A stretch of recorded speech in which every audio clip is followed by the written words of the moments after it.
Chers élèves de 3e, bonjour. Et aujourd'hui, on commence à nouveau la trigonométrie, mais sous une autre forme. C'est-à-dire que vous allez voir, on va trouver maintenant des angles.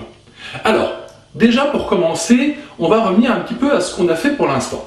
Ce qu'on a fait pour l'instant, c'est on avait par exemple, un triangle, un rectangle. Je rappelle que ça ne s'utilise que dans un triangle rectangle. On nous donnait un angle, par exemple, je sais pas, 25 degrés. On nous donnait une longueur, je sais pas, par exemple celle-là, 5, et on était capable de trouver une autre longueur, n'importe laquelle. Par exemple, on va prendre celle-ci. Par exemple, pour ce calcul-ci, on commençait à se poser la question quel côté j'ai, quel côté je cherche. Alors le côté que j'ai, c'est celui-ci, et il s'appelle le côté adjacent. Le côté que je cherche s'appelle l'hypoténuse. Et à ce moment-là, on se disait, voilà, quelle formule fait intervenir côté adjacent et hypoténuse. À ce moment-là, on écrivait notre casse-au-toit. Attention, n'oubliez pas, hein, il faut bien les deux H, sinon ça marche beaucoup moins bien. Et on se disait, ça c'est adjacent, ça c'est hypoténuse. Donc ce qui relie les deux, c'est ici le CAH. On disait cosinus. Donc à ce moment-là, on disait, ben voilà, alors je vais mettre des lettres, hein. Dans le triangle rectangle ABC, cosinus de BAC, qui est égal à, alors CAH adjacent au-dessus, hypoténuse en dessous, AB sur AC. On remplaçait, et puis patati patata. Donc on écrit ça. Donc j'avais 25 degrés. Ça fait 5 sur je sais pas. Produit en croix, et je vais gagner.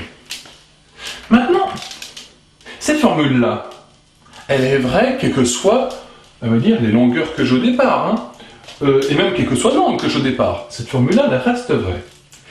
Imaginons que nous soyons plutôt dans un cas où on ne connaît pas ça, mais on connaît ça. Par exemple, le 6.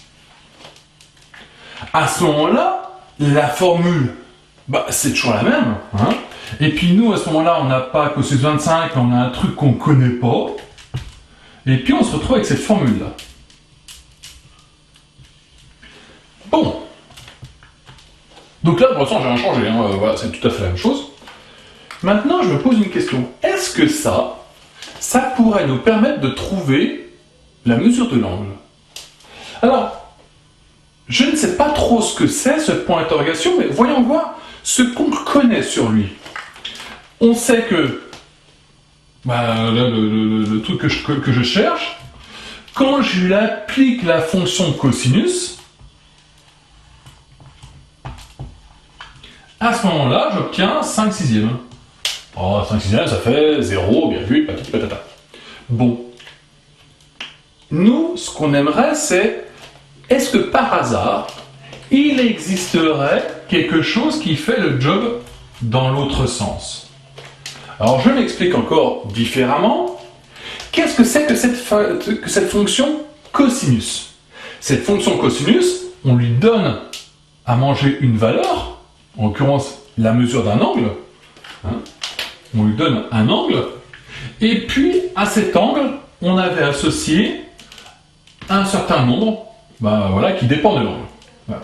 Donc c'est un nombre qui correspond vraiment à l'angle. Par exemple, si on a 25 degrés, le cosinus, c'est un nombre, et il n'y a que, en fait, ce nombre-là qui correspond au cosinus. Je ne sais pas si vous voyez ce que je veux dire. C'est-à-dire que si j'ai un angle de 25 degrés, je fais cosinus, ça me donne un nombre. Mais en fait, ce nombre-là, il caractérise vraiment l'angle. Dans le sens que il n'y a pour un nombre donné qu'un seul angle qui a ce cosinus-là. Sous-entendu, peut-être qu'il existe une fonction qui fait le boulot dans l'autre sens. Et oui, elle existe. Elle existe, elle s'appelle cosinus moins 1. Alors, vous le trouverez aussi, alors, si par hasard vous avez vos parents à côté de vous, ou des frères et sœurs, des grands frères et des grandes sœurs, Cosinus moins 1, ça a aussi un autre nom. Alors, cosinus moins 1, c'est vraiment la façon de l'écrire internationalement. Tout le monde écrit cosinus moins 1.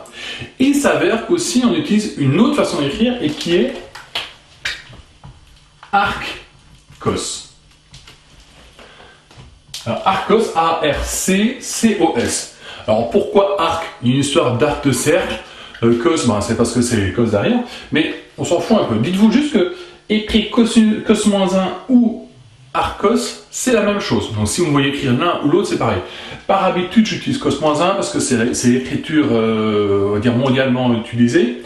Mais beaucoup de Français, et puis même quelques pays, utilisent vraiment aussi ça. Bon, voilà. Il y a plusieurs façons d'écrire. Bon, voilà. Moi, j'écrirai cos moins 1. Alors maintenant, qu'est-ce que ça veut dire? C'est-à-dire que si j'ai un angle dont je connais le cosinus, je connais la valeur du cosinus, je vais être capable de retrouver l'angle. C'est vraiment l'histoire de faire le boulot dans l'autre sens. Alors vous l'avez déjà vu ça, hein? Par exemple, c'est des fonctions inverses. La fonction inverse de je multiplie par 2, c'est je divise par 2. La fonction inverse de j'ajoute 5, c'est je soustrais 5. En étant un peu plus faux, la fonction inverse de mettre au carré, c'est prendre la racine carrée. C'est pas tout à fait vrai, ça c'est vrai qu'avec les nombres positifs. Je vous laisse vous rappeler pourquoi. Maintenant, qu'est-ce qu'on en conclut de ceci? Eh bien, là, qu'est-ce que j'ai? J'ai un angle, je ne sais pas ce qu'il vaut, et pourtant, je sais que quand je lui applique la fonction de cosinus, ça fait 5/6. Donc cet angle-là, qu'est-ce qu'il vaut?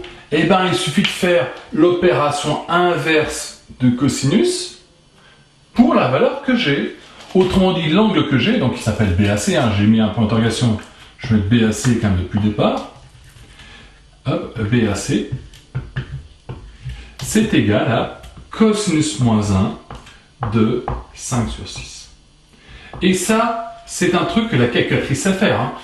Je vous rappelle, hein, le cosinus, ça, oh bah non, alors j'ai un stylo qui ne veut plus marcher. Super. Voyons voir. Avec un petit peu de chance. Ah. Bon, on va utiliser du noir, hein, c'est beaucoup mieux. Hein. On est d'accord que c'est beaucoup mieux noir. Voilà. Bon. Là, qu'est-ce qu'on a? L'angle, on ne le connaissait pas. On a fait la même démarche que jusqu'à maintenant. Sauf qu'arrivé ici, on s'aperçoit que les nombres qu'on a, c'est pas l'angle et une valeur, mais c'est les deux valeurs. Et quand même, on va réussir à trouver quelque chose. On va réussir à trouver l'angle que l'on avait au départ. Alors, si vous regardez, c'est la même procédure. En fait, ce qu'il faut comprendre, c'est que quand on a un angle, une valeur d'angle, on lui associe trois nombres. Donc quand j'ai un angle, je lui associe trois nombres. Le premier s'appelle son cosinus, le deuxième s'appelle son sinus, et le troisième s'appelle sa tangente. Donc, c'est vraiment trois nombres qui sont associés à un angle. Si je donne par exemple l'angle de 45 degrés, son cosinus, il a une valeur, c'est racine de 2 sur 2. Je vous le dis, vous pouvez vérifier sur votre calculatrice. Si je prends son sinus, il a aussi une même valeur, racine de 2 sur 2 aussi. Je vous laisse vérifier, hein, c'est vrai. Et puis la tangente, c'est 1. Vous vérifiez, ça marche. Hein, et c'est quelques valeurs connues. Hein. De la même façon, si je prends un angle de 60 degrés, je fais son cosinus. Vous pouvez vérifier sur votre calculatrice encore, hein, c'est des valeurs qui sont connues. Voilà. Si je fais son cosinus, vous verrez, ça fait racine de 3 sur 2. C'est un nombre. Hein. Je fais son sinus, ça fait 0,5. Et je fais sa tangente, ça fait racine de 3 sur 3. Pareil, faites-moi confiance, c'est vrai. Alors, par contre, pour d'autres valeurs, hein, vous prenez par exemple cosinus 22 degrés, ça me donne un nombre, ça me donne un nombre, ça me donne un nombre, puis il n'y a pas de... Enfin, je ne connais pas les formules pour tout. Hein. D'ailleurs, toutes n'en ont pas. Ça, c'est une petite remarque au passage. Mais en tout cas, dès que j'ai un angle, j'ai trois valeurs qui lui sont associées. Et si je connais n'importe laquelle de ces valeurs, je vais être capable de retrouver l'angle. Pourquoi? Parce que pour chacune de ces formules, de ces fonctions-là, il existe la fonction inverse. Alors, en l'occurrence, pour être précis, c'est la fonction réciproque. Bon, alors, elles ne sont pas très difficiles à connaître comme nom. Hein. La fonction inverse de cosinus, c'est cosinus moins 1. La fonction inverse de sinus, c'est sinus moins 1. Et la fonction inverse de tangente, c'est tangente moins 1. Voilà. Donc, si j'ai l'un des trois nombres, je suis capable de retrouver mon angle. Exemple. Ici, j'avais un triangle rectangle et j'avais deux côtés. Les deux côtés qui jouxtent mon angle, hein. Donc c'est côté adjacent, côté et l'hypoténuse. Qu'est-ce qui fait intervenir adjacent et hypoténuse? C'est cosinus. Donc au final, je suis capable de trouver le cosinus de mon angle. Ici, c'est 5 sur 6. Si je suis capable de trouver le cosinus de mon angle, je suis capable de remonter vers l'angle en faisant le cosinus moins 1. Alors c'est une touche de calculatrice. Hein. Alors, pour faire cette touche de calculatrice, je vous invite à regarder sur le calculatrice, je ferai une petite vidéo à côté pour expliquer comment ça marche. Mais si vous regardez, il y a 3 touches qui sont cosinus, sinus, tangente, donc ça vous les avez sur votre calculatrice. Et si vous regardez, juste au-dessus, hein, mais pas sur la touche, mais juste au-dessus de la touche, c'est écrit, alors tout dépend des calculatrices, soit cos moins 1, sinus moins 1, tangente moins 1, soit arccos, arcsin, arctan. Donc hein, je vous dis, c'est la même chose. Hein. S'il existe arccosinus, il existe arcsinus, il existe arctangente, qui sont les mêmes choses que sinus moins 1, tangente moins 1. Bon. Pour faire ce calcul-ci, vous faites donc seconde, donc la touche tout en haut à gauche. Alors ça dépend des calculatrices, soit c'est seconde, soit c'est shift, soit c'est une flèche, enfin voilà. Donc c'est la touche en tout cas tout en haut à gauche. Puis la touche que vous voulez, en l'occurrence ici cos. Donc vous faites la touche. Alors moi je vais supposer que c'est une Texas Instrument, c'est seconde, et après vous appuyez sur la touche cos. Une fois que vous avez ça, vous allez voir, il va apparaître, tout dépend des calculatrices, toujours pareil, soit cos moins 1, soit arccos. Et en tout cas, ça marche. Donc, et puis à ce moment-là, vous tapez après 5. Alors sur 6, soit vous mettez sous forme de fraction, soit vous mettez un divisé, hein, c'est pareil. Et puis vous mettez entrée, hein, et vous allez voir qu'il vous donne la valeur de l'angle. Voilà, c'est juste, on va faire le même boulot. Alors c'est un bon temps pour ce exercice. On va se laisser à peu près une semaine pour vraiment utiliser cela. En fait, on a fait le plus gros boulot en faisant la trigonométrie au départ. Là, c'est calcul 1, c'est pas très compliqué. C'est la même chose. Je vous retrouve du coup là on est jeudi, donc je vous retrouve lundi prochain. Je rappelle, je regarde puisque en fait quel côté j'ai. Il m'en faut 2. Si j'ai 2 côtés, je regarde comment il s'appelle une de vos troisième. Bon, écoutez, moi j'en dis. Si je cherchais cet angle-là, hein, attention, si je cherchais cet angle-là, pour cet angle-là, ça c'était l'hypoténuse, mais pour cet angle-là, c'était l'opposé. Ça, hein. À ce moment-là, j'utilisais sinus et je faisais la même procédure avec sinus. Bon, alors, donc moi ici, je cherchais cet angle-ci. Donc qu'est-ce que je fais? Je regarde comment ça fait mes deux côtés. Ici, c'est adjacent et hypoténuse. Donc, je regarde mon cosinus, parce que c'est la formule qui fait intervenir ces deux trucs-là. J'écris ma formule comme avant. Je remplace comme avant. La seule chose qui change, c'est que maintenant, voilà, j'ai un angle, je connais la valeur de son cosinus.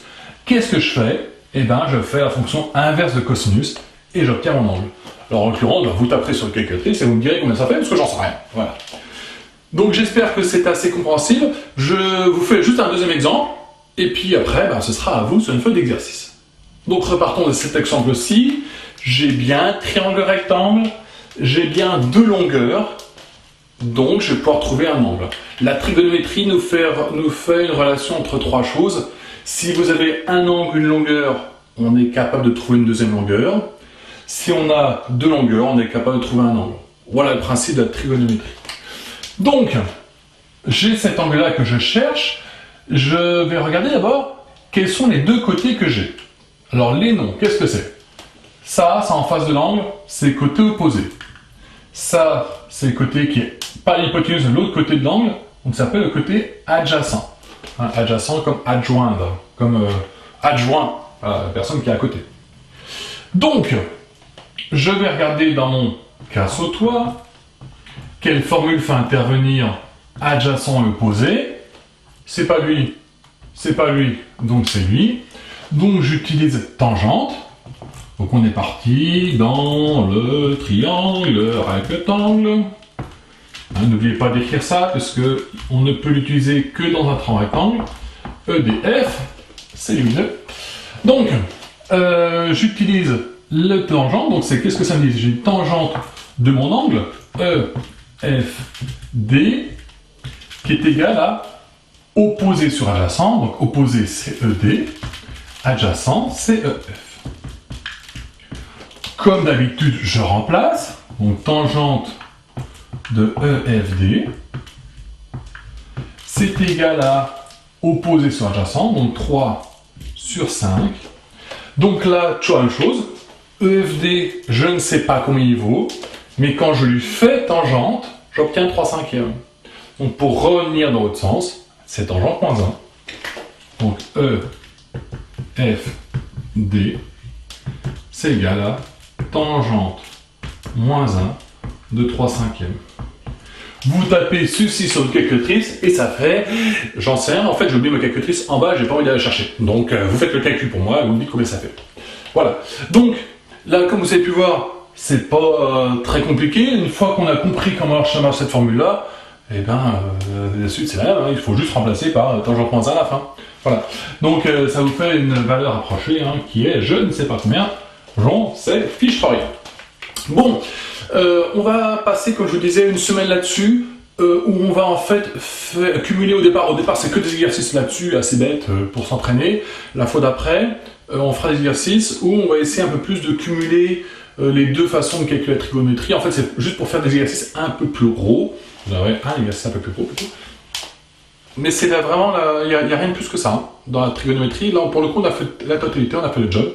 Donc, si vous connaissez les formules de départ, la suite d'aujourd'hui ne devrait pas poser trop de problèmes. Bon week-end, et puis on se retrouve lundi.